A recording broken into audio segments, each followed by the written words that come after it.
तो आज हम फिर से एक नए टॉपिक को लेके आए हैं। हमारा आज का टॉपिक है श्रोडिंगर वेव इक्वेशन, या हम इसे कहते हैं श्रोडिंगर समीकरण इक्वेशन।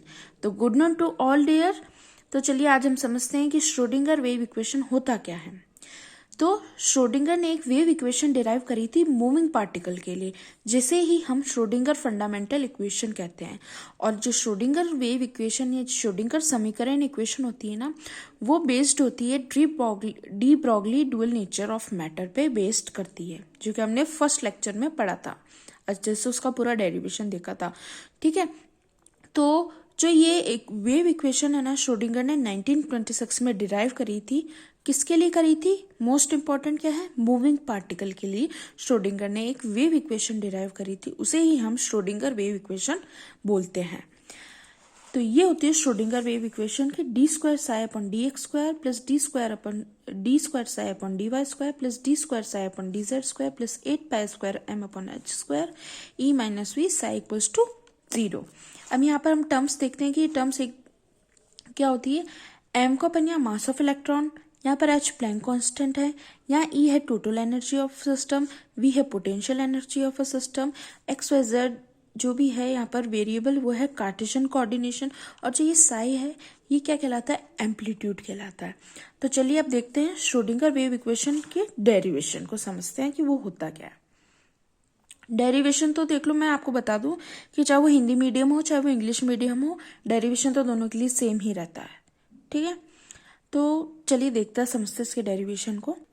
ठीक है, अगर हम बोलें कि हम स्टेशनरी वेव जो कि एसोसिएटेड है पार्टिकल से, अगर उसकी वेव इक्वेशन निकाले in terms of coordinate system के टर्म में अगर हम निकालें, तो हमारे पास ये इक्वेशन आती है कि psi equals to A sine 2 pi X upon lambda, जिसको हमने इक्वेशन 1 बोला है। ये इक्वेशन कैसा है कि हमने स्टेशनरी वेव जो कि एसोसिएटेड है पार्टिकल से, उसकी वेव इक्वेशन को फाइंड किया, तो हमारे पास ये आती है। ठीक है, जहाँ पर मैंने बताया कि साई यहाँ पर क्या है, ये जो साई है ये क्या है? एम्पलीट्यूड ऑफ वेव फंक्शन, और जो ए है वो ए है मैक्सिमम वैल्यू ऑफ साई, और जो एक्स है वो डिस्टेंस फ्रॉम न्यूक्लियस या डिस्प्लेसमेंट इन एक्स डायरेक्शन, और जो लैम्डा होता है वो सब जानते हैं कि वो क्या होता है? वेवलेंथ होता है। जो अपनी इक्वेशन फर्स्ट थी ना, उसे हम डिफ्रेंशिएट करेंगे विथ रिस्पेक्ट टू एक्स। तो अब सब ध्यान से देखना है, मैथ्स वालों को तो इसमें कोई प्रॉब्लम नहीं आएगी, पर बायो वाले ध्यान से समझना। ठीक है, कि मैंने बोला कि जो इक्वेशन 1 थी जो कि हमारी ये थी, ठीक है, इसको हम डिफ्रेंशिएट करेंगे विथ रिस्पेक्ट टू एक्स। जो एक्स है ना, इसके रिस्पेक्ट में हम इसको डिफ्रेंशिएट करेंगे।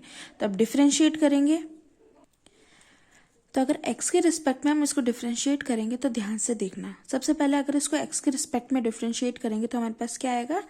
D psi upon D X equals to A. ठीक है, a यहाँ पर कांस्टेंट है इसलिए इसका डिफ्रेंशिएशन नहीं होगा। ठीक है, अब आता है sine 2x pi upon lambda का डिफ्रेंशिएशन। तो साइन का हमेशा क्या होता है? कॉस। तो cos 2 pi X upon lambda. अब हम x के रिस्पेक्ट में डिफ्रेंशिएशन कर रहे हैं, तो जिसके भी रिस्पेक्ट में हम डिफ्रेंशिएशन करते हैं ना, वो 1 हो जाता है। तो यहाँ पर सबसे पहले तो sign 2 pi X upon lambda का अगर हमने किया तो साइन का तो कॉस हो गया, ये टर्म सेम रह गई। और अब x के रिस्पेक्ट में अलग से करेंगे तो हमारे पास क्या आएगा? 2 पाई बाय लैम्डा, क्योंकि मैंने बोला कि जिसके भी रिस्पेक्ट में करते हैं वो 1 हो जाता है। ठीक है, और अगर इसको रीअरेंज करके मैं अगर लिखूं, ठीक है, तो हम कैसे लिखेंगे? D psi upon D X equals to 2 pi A upon lambda cos 2 pi X upon lambda. तो ये इक्वेशन हमारी हुई सेकेंड। अब जो सेकेंड इक्वेशन है उसको फर्दर हम वापस से क्या करेंगे? अगेन डिफ्रेंशिएट करेंगे, और किसके रिस्पेक्ट में करेंगे? एक्स के ही रिस्पेक्ट में डिफ्रेंशिएट करेंगे। तो इस इक्वेशन के एक्स के रिस्पेक्ट में कैसे डिफ्रेंशिएट करेंगे? अगेन, तो इसका जब हम दोबारा डिफ्रेंशिएशन करेंगे ना, तो स्क्वायर आ जाएगा। ठीक है, तो D square psi upon D X square equals to, ये टर्म हमारी कांस्टेंट है इसलिए हमने इसका डिफ्रेंशिएशन नहीं होगा, इसको हम बाहर रखेंगे 2 पाई ए अपॉन लैम्डा। अब रही इस टर्म की बारी, तो इसका डिफ्रेंशिएशन करेंगे ना, तो कॉस का जब डिफ्रेंशिएशन करते हैं तो हमारे पास क्या आता है?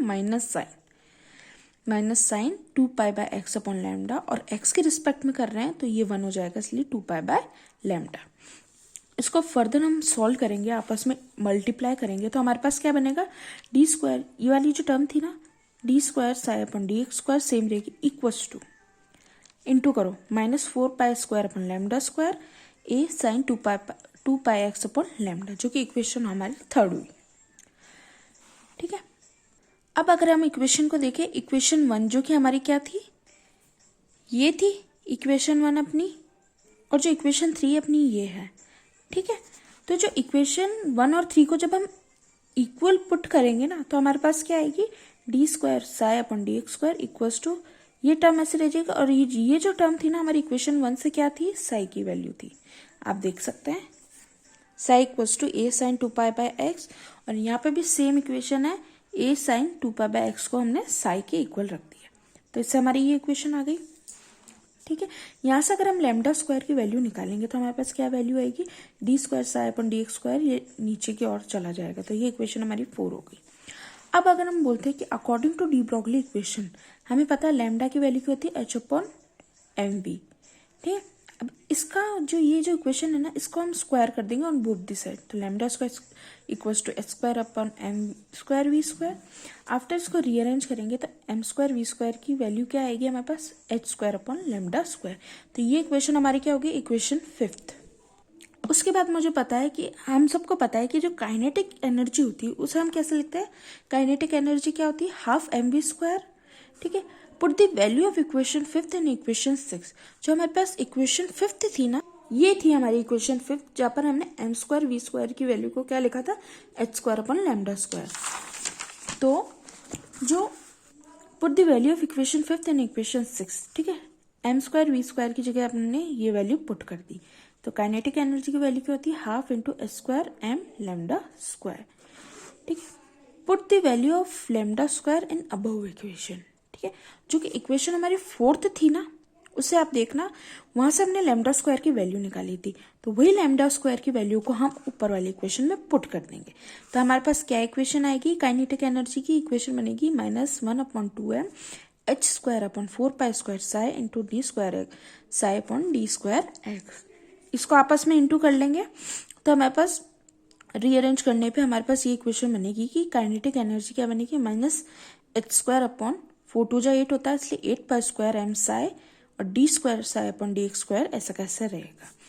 फिर इसके बाद अगर हम उसको फर्दर कंक्लूजन पे पहुंचने के लिए हमें पता है कि टोटल एनर्जी होती है हमारी kinetic energy plus potential energy.